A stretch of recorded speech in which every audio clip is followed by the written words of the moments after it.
And what you mentioned about the uncertainty, what it does, it brings the markets down.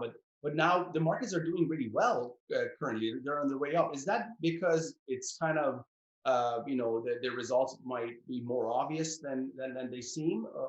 I think so, August. I think the markets were expecting that we would have an answer really by now. So there has been more upward volatility.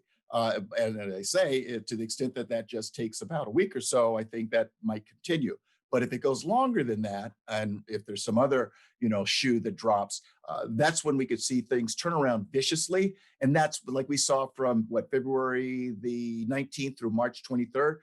Markets were off over 30% for that particular. That was in 33 days. The market was off over 30%. That's pretty significant. And I certainly saw some neighbors that I talked to frequently. These are folks well into their 70s, but it seemed like I came into 3 neighbors like back to back to back over that weekend, and I thought these guys were going to cry because they didn't give me the details. But clearly, whatever decline they saw in their portfolio was more than they were willing to be okay with, and they looked depressed, and then they ran back in the house. They didn't want to talk about it anymore. So that's what happens sometimes.